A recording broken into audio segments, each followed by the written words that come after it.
Glória a Deus. A camisa é do Senegal, tá? Queridos, a nossa igreja, graças a Deus, nós entendemos o ID do Sertão. Agora em janeiro, se você quiser conhecer um pouco daquilo que a nossa igreja faz, o irmão Giovanni está organizando uma caravana. Nossa expectativa são 2 ônibus para nós irmos até Paratinga, onde nós vamos inaugurar uma nova base missionária. Quando o pastor Ronaldo Lidório estava falando ali sobre povos não alcançados, são muitos os povos não alcançados dentro do Brasil. O pastor Éder e a Cida e a família tiveram ali no sertão, fizeram um trabalho ali muito bom. Então hoje, boa parte das comunidades na região de Paratinga já conhece o Evangelho. Então a nossa igreja agora, nós estamos em 3 cidades. Nós estamos em Paratinga com o pastor Ronigério, a esposa, mais o Romilson e a esposa. Nós estamos ali em Botuporã com o pastor Luciano e a Thaís, e a Osana, né, a filha. E nós estamos também em Guanambi com o pastor Casé e Marli. Guanambi, nós entramos em parceria com uma outra igreja batista. A cidade é uma cidade grande, mas a zona rural muito pouco evangelizada. Então a nossa igreja chegou ali abrindo igrejas na zona rural. O pastor Casé, essa semana, ele fez pela primeira vez um culto numa comunidade. E o pastor Casé é um evangelista, né? Os irmãos conhecem o pastor Casé, ele é igual um trator. E quando a gente vai lá visitar, ele fala: pastor, vou abrir congregação aqui, ali, ali. Eu falo: mas como é que você vai dar conta de sair abrindo tanta congregação e cuidar desse povo todo? Mas é o chamado missionário e a urgência missionária. A gente tem tantos testemunhos para contar, mas eu não me esqueço, em certa ocasião, a gente fez o culto de primeiro ano, né, da igreja em Paratinga, na zona rural, e a gente tinha no ginásio lá, nós colocamos o ginásio, estava lotado, né, pastor Hélio? Estava muito cheio, mas muito cheio mesmo. E naquele dia teve várias conversões, e a gente voltou. Em dezembro, eu e Vanusa, dezembro não, foi janeiro, né? Nós fomos para o sertão, e o pastor Éder nos levou em algumas casas, e numa das casas foi de uma mulher que tinha se convertido. E ela contando a história dela, né? Você imagina, 3 filhos, um com cada homem diferente. E estava morando com um 4º homem. E ela depois conheceu Jesus. Ela deixou esse que ela morava, porque ele bebia muito, e a preocupação era a segurança das filhas. Ela agora tinha voltado a estudar, estava construindo uma casa para ela. Como o Evangelho transforma, né? Gente, eu cheguei numa localidade em Acauã, no Piauí, onde eu nunca tinha visto isso. Mulheres, avós com 27 anos de idade. Você consegue imaginar uma mulher com 27 anos de idade ser avó? É difícil, né? Pois não foi uma nem 2, foram várias que nós vimos. Essa é a realidade dentro do Brasil. Nós temos comunidades que não sabem quem é Jesus. Aqui nós temos o privilégio, né? Nós temos nessa rua aqui várias igrejas. Na rua de trás, aonde você vai tem igreja. Você não pode reclamar: não vou na igreja hoje. Não pode reclamar, porque tem muita igreja. Agora, quando nós vamos para um lugar igual no sertão da Bahia, igual no Piauí, o Piauí, 3% só evangélico. Pensa só, 3% evangélico. Esses dias, uma ex-ovelha nossa, quando eu e Vanusa nós fomos missionários em Santa Leopoldina, um dos jovens que se converteu, o Fernando, ele era o cara que puxava o carnaval da cidade, em Santa Leopoldina. Ele se vestia de noiva e ia pular o carnaval. O pastor Éder lembra, né? Foi contemporâneo dele. E o Fernando se converteu e acabou o carnaval da cidade. E o Fernando hoje ele está pastoreando lá no Piauí, na região chamada... Peraí, qual é o nome mesmo da região? É na divisa com o Maranhão. E ele falando: pastor, é Parnaíba, próximo ao rio Parnaíba. Ele falando: olha, são muitas comunidades e cidades sem nenhuma igreja evangélica. nós temos que fazer alguma coisa. E a gente fica pensando, o que nós vamos fazer, né? Mas às vezes a gente fala, mas nós somos tão poucos. Mas pensa só, a nossa igreja tem 14 anos, é uma igreja pequena em relação a muitas outras igrejas, mas nós temos 3 cidades que nós mandamos missionários daqui da nossa terra. Gente, quando nós tiramos o Casé daqui para ir para o sertão, foi como tirar um braço. Casé era um evangelista da igreja. Casé, teve uma ocasião que eu liguei para ele, era 11 horas da noite, eu estava em um compromisso, e uma pessoa me ligou porque tinha um endemoniado lá em Laranjeiras. Ah, pastor, fulano está endemoniado, você pode vir aqui? Eu falei, cara, como é que eu vou sair de onde eu estou para ir? Eu estava num casamento, saí de um casamento para expulsar um demônio, é um negócio complicado, né? Aí eu liguei e falei, Casé, você pode ir? Pastor, me passa o endereço. Aí depois eu cheguei lá, está o Casé lá, um homem de Deus. E a igreja abriu mão do Casé para ir para lá, ele e Marli. Abrimos mãos do Ronigério, que estava pastoreando Jacaraípe, a igreja indo muito bem para ele ir para o sertão. Queridos, missão é um chamado da igreja. Jesus, ele começou a obra, ele não tem plano B, o plano é a igreja. Então às vezes nós pensamos, mas nós somos tão poucos. Mas Deus usa a fidelidade dos poucos para fazer a grande obra. E uma pergunta que essa semana o discipulado me fez, e nos fez, né? Foi, você é seguidor de Jesus? Você é discípulo de Jesus? Se você fizer essa pergunta para você, você é discípulo de Jesus? Quem é discípulo de Jesus faz o que ele falou. O que ele disse? E de fazer o quê? Discípulos. Ensinando, não é fazer discípulo. Fazer discípulo é discipular. E de fazer discípulo, ensinando-os a guardar. Então você faz e você ensina. Você discipula. Porque fazer discípulo, não, fulano, cicrano é meu discípulo, mas você não tem contato, você não está passando vida, você não está gerando vida, você está fazendo discípulo. O evangelho não é fazer consumidores. Hoje, queridos, a igreja de Cristo se tornou uma grande consumidora.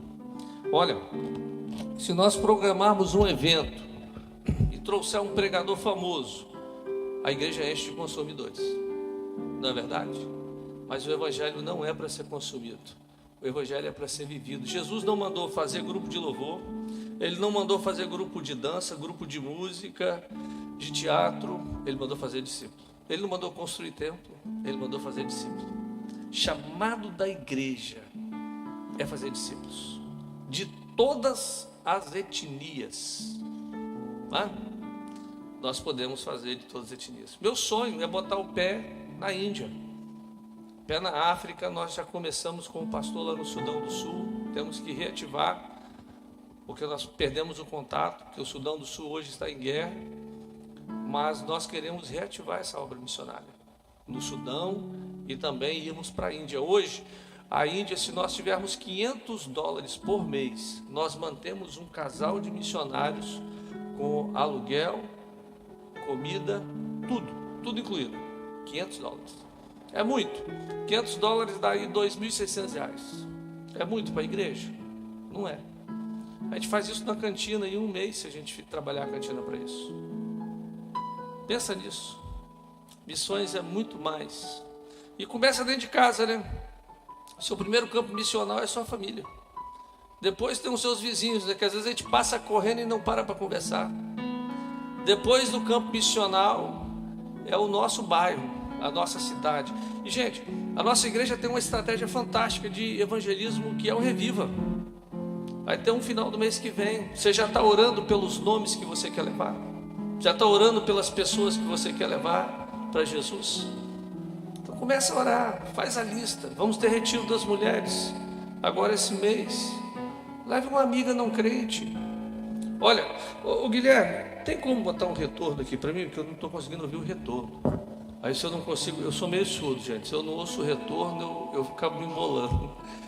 Mas nós temos várias estratégias para nós evangelizarmos. Então o que você tem que fazer? Se aproprie de uma delas. Olha, as igrejas no Brasil, várias igrejas que têm uma situação financeira boa, estão usando uma estratégia muito boa, chamado Legendários. O Legendários é um retiro de homens.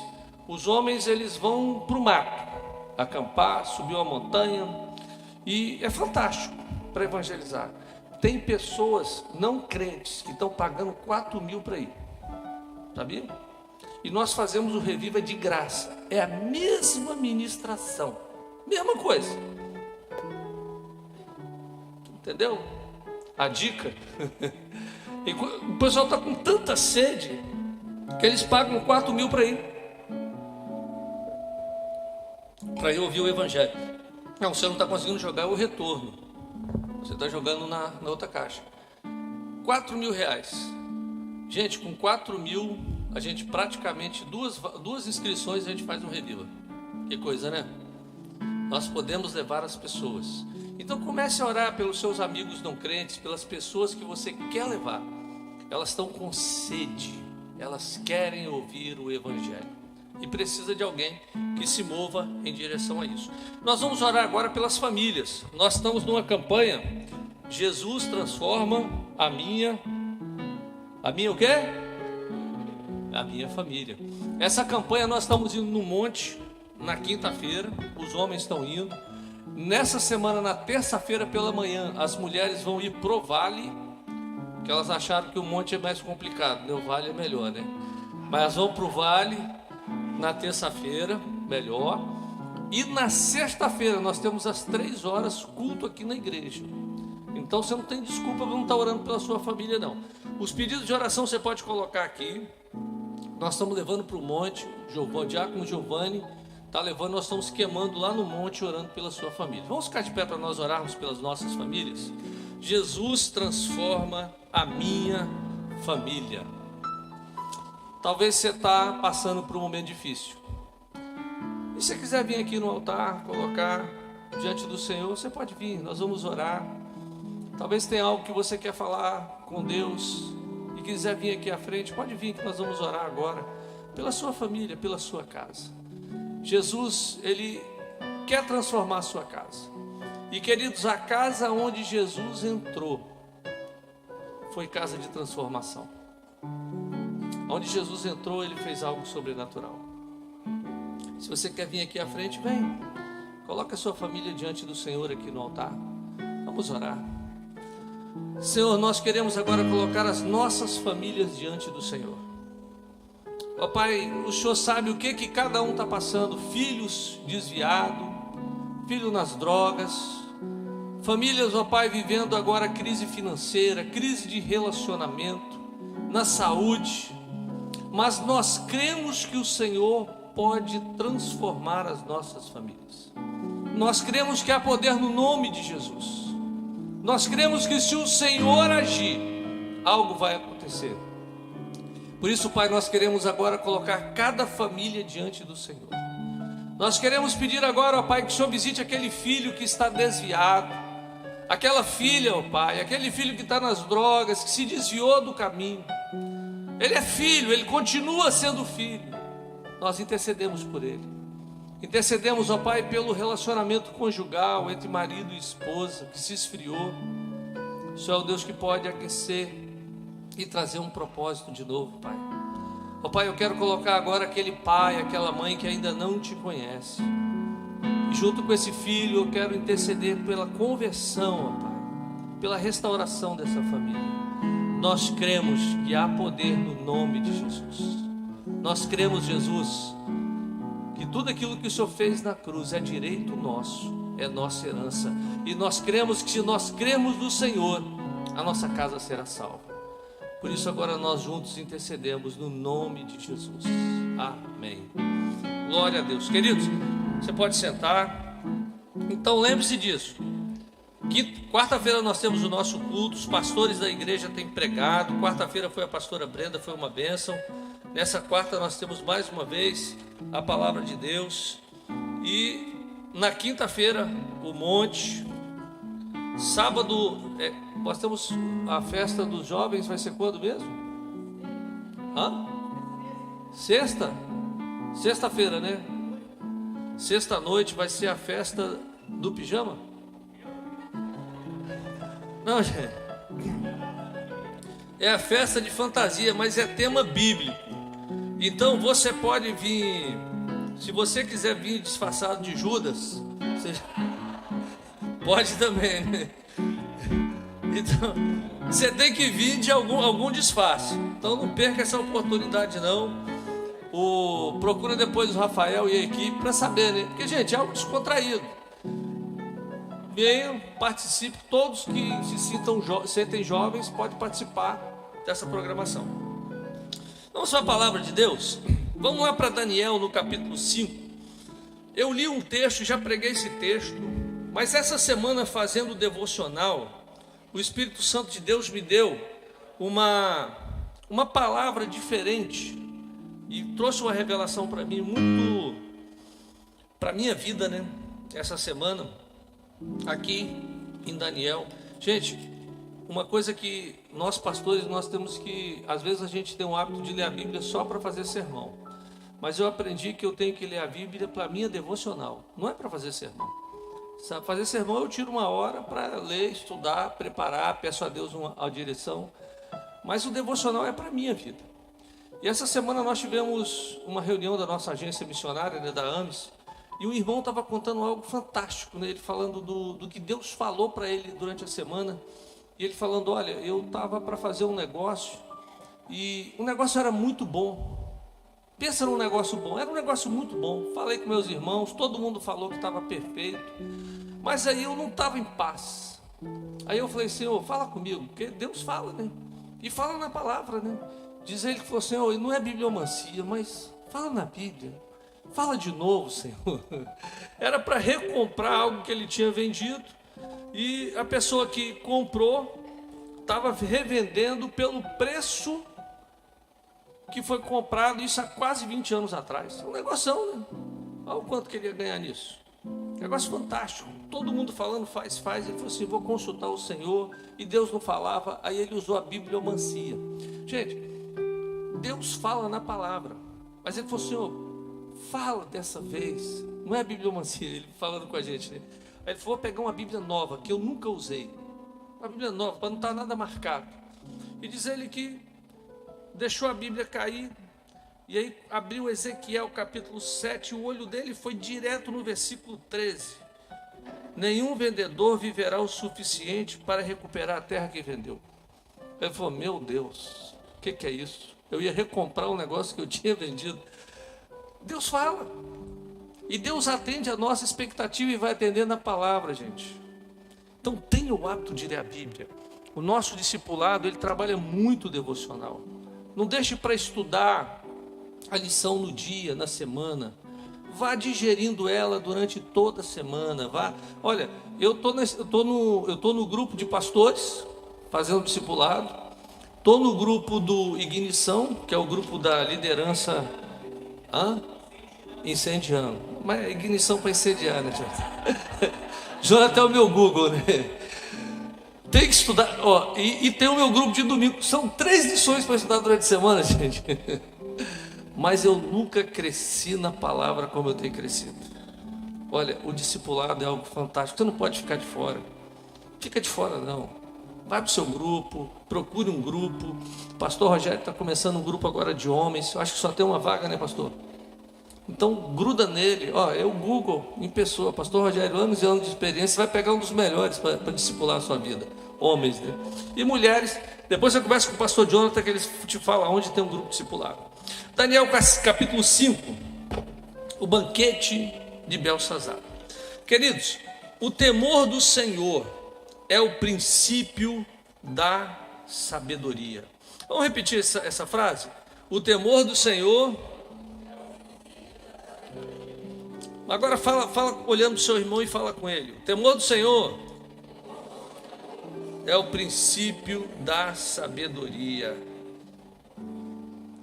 Olha, em Hebreus capítulo 12, 28, a palavra diz assim: portanto, já que estamos recebendo um reino inabalável, sejamos agradecidos e assim adoremos a Deus de modo aceitável, com reverência e temor.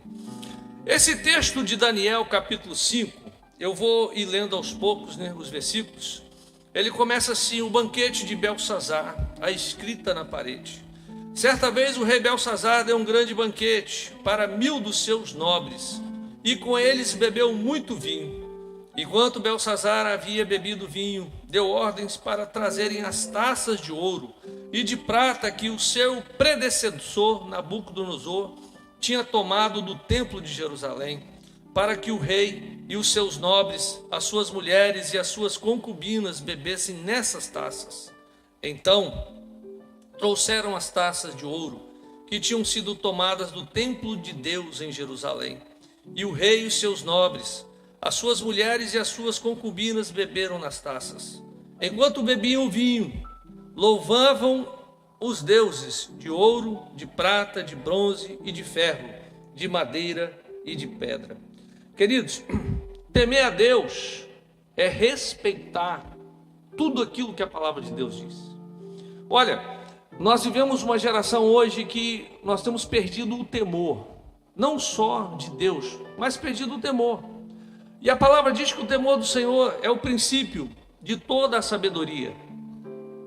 E quando nós reconhecemos quem Deus é e o poder que Ele tem, Ele é o Criador, Ele é o Senhor, a nossa vida começa a se tornar uma vida diferente. Hoje eu vejo pessoas que pararam na vida, paralisaram o ministério, pararam tudo, casamento, família, por não entenderem sobre esse temor a Deus. Às vezes nós tratamos as coisas de forma muito banal. Gente, quando eu falo da igreja, a igreja, tudo aqui foi consagrado para Deus, não foi? Quando a pessoa dá o dízimo, ela não dá o dízimo para o pastor. Você dá o dízimo na igreja para o Senhor. Pelo menos tem que ser assim. Eu estou dando dízimo para o pastor. Não, você está errado. Você entrega o dízimo para o Senhor. Quando você doa uma coisa para a igreja, você não está doando para o pastor, você está doando para o Senhor. É por isso que nós, pastores, quando nós lidamos com as coisas da igreja, a gente lida com muito temor, porque tudo que entrou aqui, entrou para o Senhor. Que coisa, né?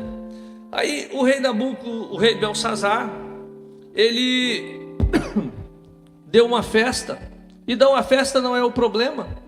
E ele era um rei e estava na posição que estava, porque Deus tinha permitido que ele estivesse ali. E ele foi pegar os utensílios sagrados do templo. A Babilônia, queridos, ela conquistou muitos impérios e saqueavam tudo que era ouro, prata, pedras preciosas, joias, eram levados. Eles saqueavam as coisas e guardavam os tesouros. E eles saquearam o templo que foi construído e consagrado para o Senhor. Eu fico imaginando, quando o povo fez a doação, o povo doou para a casa de Deus. Tudo foi feito para a casa de Deus. Então, quando você fala numa taça, mandou trazer as taças. O que tem de santo numa taça? Não tem nada de santo aqui não. É uma taça, não é?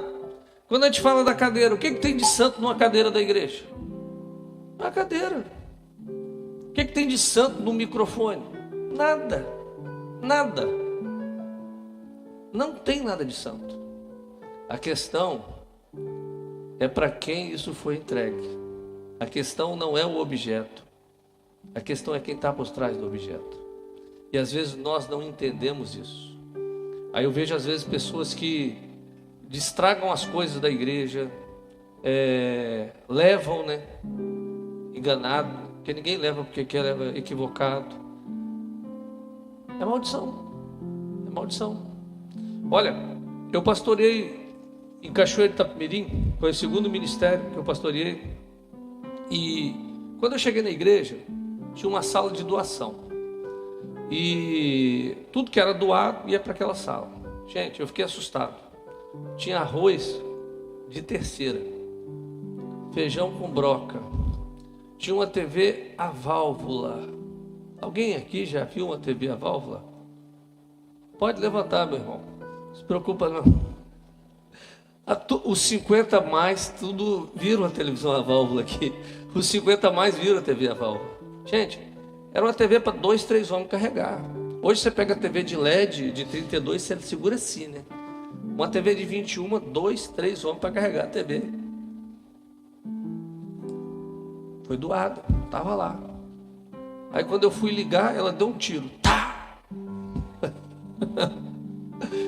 Aí eu fiz questão, peguei toda aquela doação que para mim era lixo, né? Em vez de chamar o caminhão da prefeitura, eles levaram para a igreja.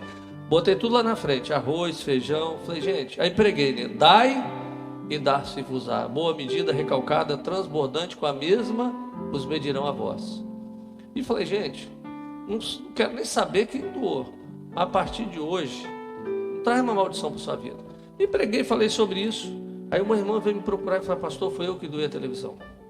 Olha, quando eu doei essa televisão, eu estava com boa intenção. Eu comprei uma outra, né, transistorizada, melhor. E eu falei, vou dar essa para a igreja. Me serviu tão bem, né? Mas pastor, a outra televisão vive quebrando. Vive na oficina, na garantia. Eu falei assim, tá vendo? Meu irmão, você quer comer carne de primeira e você vai fazer a cesta básica para alguém, doa carne de primeira. Não, eu vou doar. Eu vou lá e vou comprar só pelanca e vou levar. Meu irmão, você tem que fazer aquilo que você quer que faça com você. Mas aí, queridos, Belsazar, ele traz aquilo que era de Deus para ser usado no meio da idolatria. Lá em Mateus 6,24, Jesus diz que ninguém pode servir a dois senhores. Ou seja, servir ao Senhor e servir ao diabo. Queridos, aquilo que é nós somos o templo do Espírito Santo de Deus. Olha, o templo, ele foi destruído no ano 70 da nossa era. O general Tito, romano, invadiu Jerusalém e destruiu o templo. Até hoje o templo não foi reconstruído. Não foi. Aí, pastor, mas Jesus disse que derrubaria e reconstruiria em 3 dias. Aqui dentro, ó. O terceiro templo somos nós. Tem gente que está esperando ser reconstruído o terceiro templo em Israel para Jesus vir, né? Meu irmão, o terceiro templo já foi reconstruído há muito tempo. Nós somos, porque Jesus disse para a mulher samaritana, os verdadeiros adoradores adorarão em espírito e em verdade. Então quem é o templo do Senhor? Eu e você. Nós somos o templo. Glória a Deus, né? Reuniu um monte de templo aqui agora. Nós somos o templo de Deus. Nós somos. E queridos, se você é o templo, tem como você e o seu corpo ser usado para coisas que não agradam a Deus? Responde para mim, não. Pergunta ao Espírito Santo de Deus. O seu corpo, ele pode ser usado para coisas que desagradam ao Senhor? Os seus lábios, que são lábios que o apóstolo Paulo diz que tem que sair hinos de louvor dos nossos lábios, eles podem ser usados para preguejar, para xingar? Esse é o templo. Jesus disse que não pode sair água boa e água ruim da fonte. Nós somos uma fonte de água boa. O que tem que jorrar de nós são coisas espirituais. Palavras espirituais é o que tem que jorrar de dentro das nossas vidas.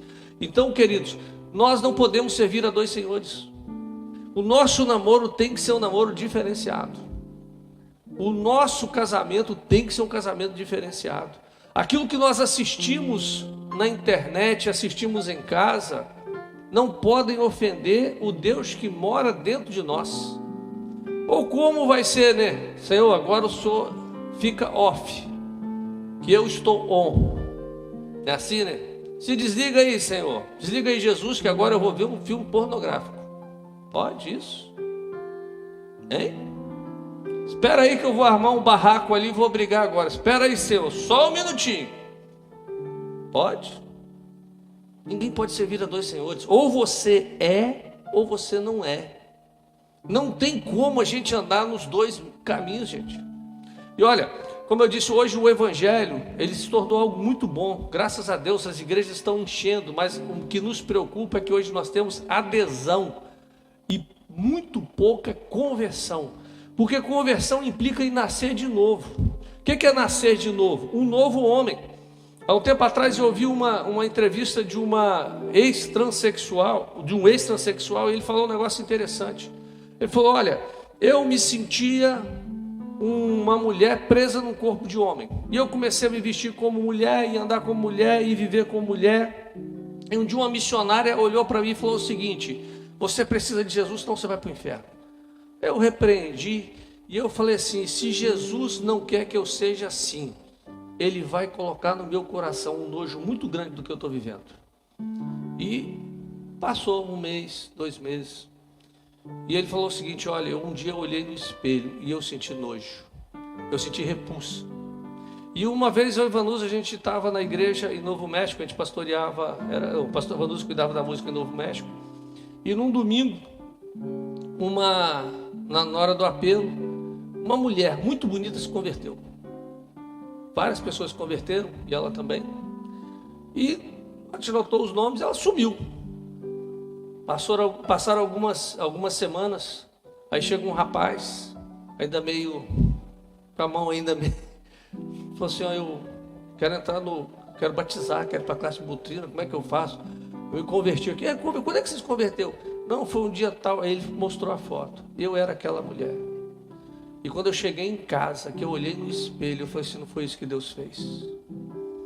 Eu procurei um médico para tirar silicone, cortei o cabelo, e hoje eu entendo que eu fui criado para ser um homem. Quem nasce de novo não vive na lamaceira do pecado, gente. O novo espírito nasceu, algo novo aconteceu na vida da pessoa. Por isso que não tem como a pessoa chegar e falar o seguinte: eu sou de Jesus, e viver nas mesmas práticas, porque são duas coisas que não se equilibram. Lógico que nós estamos num processo na conversão, um processo de santificação.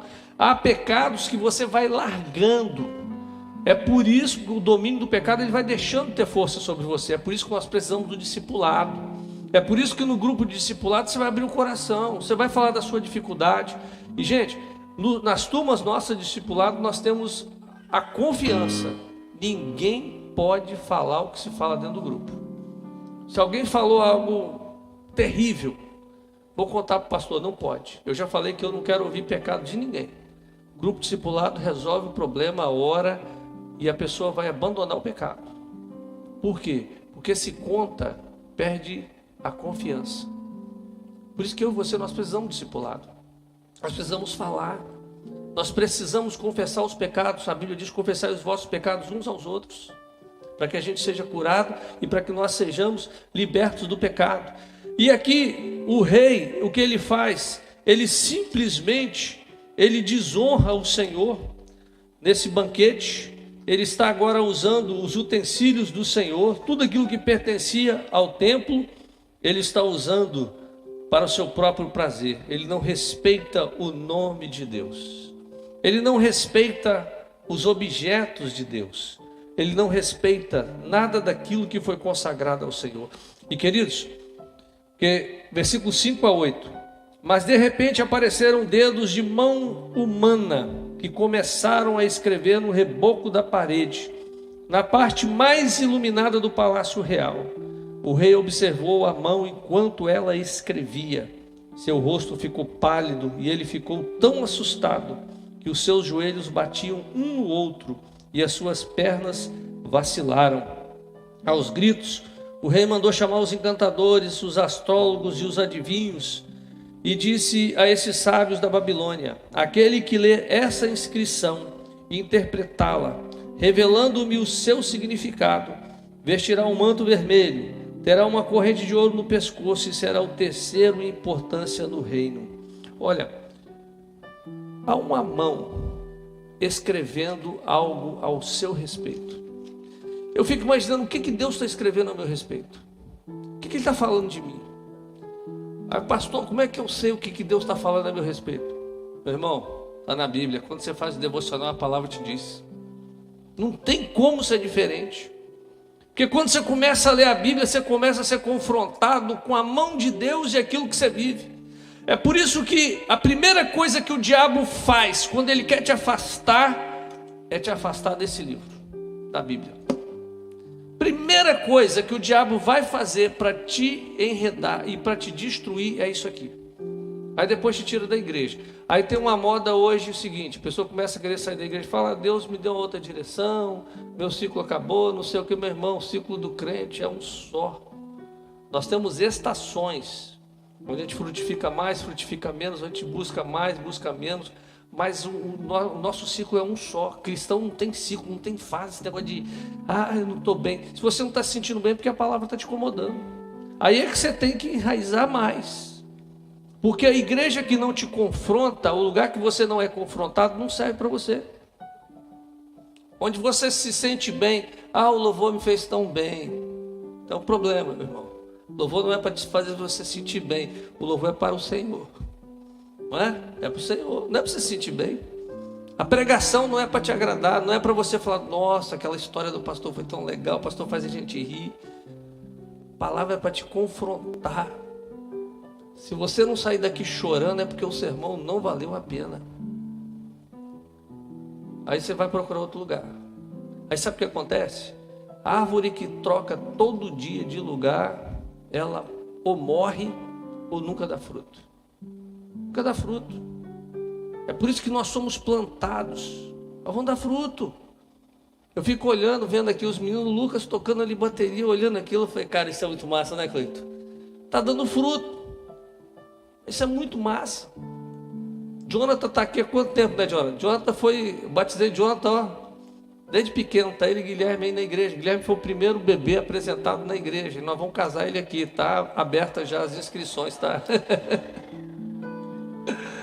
Ele falou que vai cortar o som lá. Mas, queridos, tem que estar plantado, senão nunca dá fruto. Por quê? Porque a pastor está ruim. Gente, você vai ter que se aprofundar nisso aqui, ó. É aqui que você vai encontrar alimento. Você não vai encontrar alimento na minha pessoa, nos pastores da igreja. Os pastores nossos são todos gente boa. Jeff é o conhecimento bíblico, é o Google em pessoa. Tudo que você quiser saber da Bíblia, procura que ele tem, ele sabe. Mas nós vamos crescer na palavra. É por isso que nós estamos batendo na tecla de discipulado. Você tem que ser discipulado, você tem que estar no grupo discipulado, porque é onde você vai ser alimentado na palavra.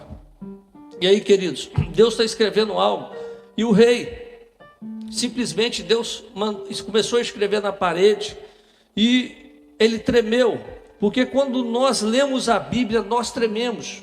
Como eu disse, quando eu faço devocional, às vezes eu choro, porque eu falo, Senhor, como eu me desviei, como eu tenho me afastado, eu preciso voltar para aquilo que a palavra diz. Queridos, eu não posso ser movido por emoção. Se eu fosse ser movido por emoção, eu não estaria pastoreando mais igreja. Porque ser pastor de igreja, você tem que ter o lombo muito grosso. E não pode ter intestino para digerir nada. Pode. Você não pode ser movido por emoção. Nós somos movidos pela palavra de Deus, pelo propósito. Hoje de manhã o pastor Rogério falou muito bem, nós somos movidos por propósito. Há um propósito na minha vida e na sua vida. E o nosso propósito é a glorificação do nosso Deus. Nós estamos aqui para glorificar o nome do Senhor. Amém? É para isso que nós estamos aqui. Nós não estamos aqui para sermos aplaudidos. Se eu quisesse ser aplaudido, gente, encher a igreja é fácil. Nós trouxemos aqui o Júnior Rostirola, botamos 950 pessoas aqui, a gente sabe a quantidade porque houve inscrição, tupimos isso aqui de gente. Chamaríamos o Cláudio Duarte e outros pregadores, a gente encher a igreja. Mas eu não estou atrás de membro, estou atrás de pessoas que vão fazer discípulos, porque Jesus com 12 transformou o mundo. E eu tenho certeza que hoje, com o que nós temos, nós podemos mudar a realidade de onde nós estamos. Eu agradeço a Deus por aquilo que já fizemos e pelo que vamos fazer. Mas aí, queridos, Belsazar aqui, ele não respeitou o nome de Deus, os utensílios da casa de Deus. Cuidado, quando você está na igreja, a igreja é um ambiente de bênção e pode ser de maldição, porque você lida com pessoas. Olha, na igreja nós temos pastores. Você pode não gostar do pastor, mas ele é pastor. Há uma unção sobre a vida dele. E talvez ele é todo torto, ele é mais errado que você. Você fala, mas pastor, todo torto, Meu irmão, há uma unção sobre a vida dele. Não é ele, é a unção. O profeta Eli não era o cara mais indicado.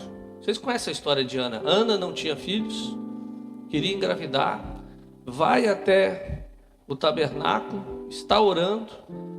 O sacerdote Eli olha para ela e fala o seguinte: você bebeu, mulher? E ela, tadinha, estava em oração. Se fosse hoje, né? Quando o pastor chama atenção hoje, sai da igreja. Sai. Aí tem que ir com muito dedo, né, para falar.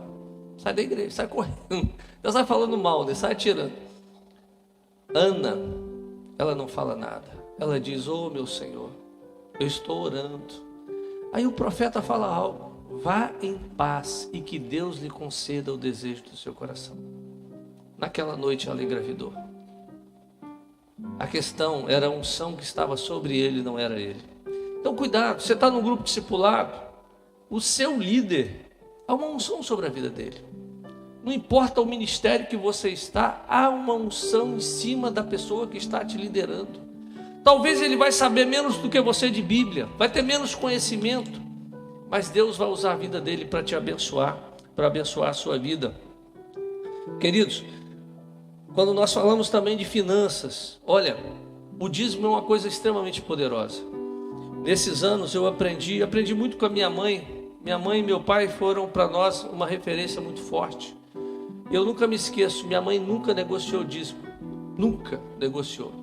Podia estar a crise que fosse em casa, podia estar sem carne, rachando um ovo para 4, né? Deixava bem fritinho para poder cortar direitinho e a gema não ir para nenhum lado. Mas o dízimo nunca foi negociado. E hoje a gente recebe as bênçãos da fidelidade dos pais. Não negocie, queridos. Não é quantidade, porque para a igreja independe quanto você vai dar. A nossa igreja mantém missionários. Por mês é mais de 25 mil reais com missionário que nós gastamos. Nunca faltou. Nunca faltou.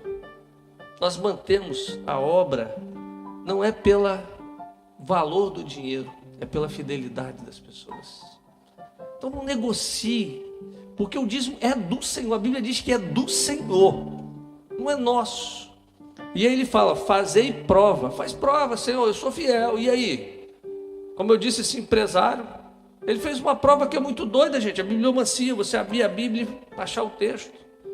Ele falou: olha, eu quero até pedir desculpa a vocês, são só pastores aqui no conselho, mas eu fiz isso, eu precisava de uma resposta. Mas a fidelidade e o propósito move a mão de Deus. Quando nós somos fiéis, nós estamos no propósito, a mão de Deus ela se move. Queridos, e aí Belsazar ele faz isso, e aí o rei ficou aterrorizado, porque ninguém sabia o que estava escrito, e aí ninguém entendia, e ele manda chamar Daniel, lá no versículo 17 a 23, eu acho interessante, que Daniel quando chega, o rei oferece ouro, título, posição, mas Daniel diz: pode guardar os teus presentes para ti mesmo e dar as suas recompensas a outro. No entanto, lerei a inscrição para o rei e te direi o seu significado. Ó rei, foi a Nabucodonosor teu predecessor que o Deus Altíssimo deu soberania, grandeza, glória e majestade. Devido à alta posição que Deus lhe concedeu, homens de todas as nações, povos e línguas tremiam diante dele e o temiam. A quem o rei queria matar, matava, a quem queria poupar, poupava, a quem queria promover, promovia, e a quem queria humilhar, humilhava. No entanto, quando o seu coração se tornou arrogante e endurecido, por causa do orgulho, ele foi deposto do seu trono real e despojado da sua glória. Foi expulso do meio dos homens, e sua mente ficou como a de um animal. Passou a viver com os jumentos selvagens e a comer capim como os bois, e o seu corpo se molhava com o orvalho do céu, até reconhecer que o Deus Altíssimo domina sobre os reinos dos homens e põe no poder quem ele quer. Mas tu, Belsazar, teu sucessor, não te humilhaste, embora soubesse de tudo isso. Ao contrário, te exaltaste acima do Senhor dos céus. Mandaste trazer as taças do templo do Senhor, para que nelas bebessem tu, os teus nobres e as tuas mulheres, e as tuas concubinas. Louvaste os deuses de prata, de ouro, de bronze, de ferro, de madeira, de pedra, que não podem ver, nem ouvir, nem entender. Mas não glorificastes o Deus que sustenta em suas mãos a tua vida e os teus caminhos. Que coisa, né? A mão de Deus, a palavra de Deus, ela bate na gente, queridos. Ela nos confronta. E o profeta confronta. O profeta, ele não bajula, como Balaão quis bajular. Nós não podemos ser bajuladores. O evangelho é para ser pregado na sua essência. Pecado é pecado, inferno é inferno. Nós não podemos negociar, nós não negociamos. Tem pessoas que saem da igreja, aí sai atirando, né? Mas vai ver por quê? Porque a gente não dá mole, não. Eu não exponho o pecado de ninguém, eu não fico falando aqui os podres de ninguém, porque isso não é meu interesse. Mas nós não negociamos a verdade. A palavra nós não negociamos. Não negociamos. Porque eu sei que eu vou prestar contas a Deus. Então não adianta a gente tentar agradar. Já vi muitos pastores fazer isso. Não, mas fulano dá um dízimo muito bom, ele é uma pessoa muito influente. Meu irmão, a única influência que eu quero é do Espírito Santo de Deus. Esse eu quero. Quero agradar a Deus, gente. Eu não estou preocupado em agradar pessoas. Nós queremos agradar a Deus. Nós queremos que Ele seja exaltado. E Nabucodonosor, depois que ele faz tudo isso, aí Daniel, com ousadia, ele diz: por isso ele enviou a mão que escreveu a palavra da inscrição. E esta é a inscrição que foi feita: Mene, Mene, Tekel, Parsim. E este é o significado dessas palavras: Mene, Deus contou os dias do teu reino e determinou o seu fim. Tekel, foste pesado na balança e achado em falta. Pérez, teu reino foi dividido e entregue aos medos e persas. Que coisa, né? Ele sabia que podia morrer, ele podia ser punido, mas ele contou a palavra. E queridos, nós temos que ser fiéis à palavra de Deus. Não podemos negociar a palavra de Deus. Não importa se a pessoa não vai ficar, se vai sair. Nós temos que falar a verdade. Nós temos que pregar o que a Bíblia diz e o que a palavra faz. E Deus aqui, quando Deus traz a palavra, Deus dá oportunidade de arrependimento, gente. Se o rei aqui tivesse se quebrantado como Nabucodonosor e falado: olha, realmente eu estou pisando na bola, eu quero me consertar, Deus teria restaurado o reino. Porque Deus faz isso. A palavra, o confronto é para que eu volte. A palavra não é para matar, mas é para nos trazer de volta à posição. É por isso que quando nós pregamos aqui, a nossa palavra é para que você levante, não é para que você fique caído, prostrado, mas é para que você fique de pé. É por isso que nós falamos a verdade, para que você, pela verdade, você se levante e fique de pé. Essa é a razão de nós pregarmos, é a razão de muitas das vezes você falar: poxa, mas o pastor é duro, a Vanusa é dura. Queridos, nós pregamos a palavra e nós vamos prestar contas a Deus daquilo que nós falamos. É por isso que nós não podemos negociar a verdade. E aqui, Nabucodonosor, ele se arrepende, mas Belsazar, o seu filho, ele simplesmente, ele viu que era verdade, mas ele achou que ele ainda tinha tempo. Ele achou que ainda tinha tempo. E Deus, ele está escrevendo alguma coisa a nosso respeito. E se ele falar que vai te medir, te pesar, contar o seu tempo, como é que ele vai encontrar você? Queria que você pensasse nisso agora. Se Deus fosse avaliar você hoje pela vida que você está vivendo, o que Ele escreveria a seu respeito? Como marido, como pai, como esposa, como filha, como servo de Deus? Você é discípulo de Jesus? Porque discípulo é quem faz discípulo e ensina discípulo. O que Deus falaria a seu respeito? Servo bom e fiel? Ou ele iria dizer: Mene, Mene, Tekel, Parsim? É muito sério, né? A palavra é muito séria. E se você não sair daqui hoje pensando nisso, não adianta nada eu pregar. Queridos, Jesus está voltando. Não espere sinais em Israel. O sinal está aqui. Está queimando para tudo quanto é lado. Está pegando fogo. Aonde você olha, está pegando fogo. Olha, está tanto extremo. É fogo aqui. É água lá na Europa. A coisa está feia. A América Latina inteira está pegando fogo. O Rio Madeira, que tem um paredão de mais de 20 metros de altura de água. Você está passando a pé seco, praticamente. Está molhando a canela. Os sinais, eles estão aí. Nunca se viu tanta doença. Esses dias um amigo meu falando que ele está com um problema de saúde degenerativo, que os médicos não sabiam que existia, começou agora. Coisa, né? E às vezes a gente está esperando ainda. Quando é que Jesus vai voltar? Ele está voltando, gente. Se ele não voltar, você vai morrer também. E você fica tão preocupado, né, com conta. Fica preocupado, pastor, tem uma dívida para pagar pro meu irmão. Se você morrer, vai ficar os boletos. Vai ficar tudo aí. Está preocupado com casa. Se você morrer, vai virar herança. Está preocupado com o emprego. Vai ficar.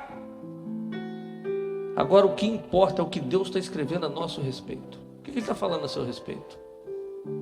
Servo bom e fiel? Ou você está gastando o seu tempo com coisas que não tem nada a ver com o que Ele quer? Há um chamado para a sua vida. E o chamado, ele não é só para mim. Ide fazei discípulos. Vamos ficar de pé para nós orarmos. Queridos, tudo que nós venhamos a fazer, nós temos que ter o temor do Senhor. Você vai prestar contas, eu vou prestar contas. E às vezes nós estamos tão ocupados com coisas que não têm valor. A gente está preocupado com o que os outros estão pensando a nosso respeito. Olha, esses dias no discipulado Deus falou algo muito importante para mim, algo que eu já li, mas que não fazia sentido.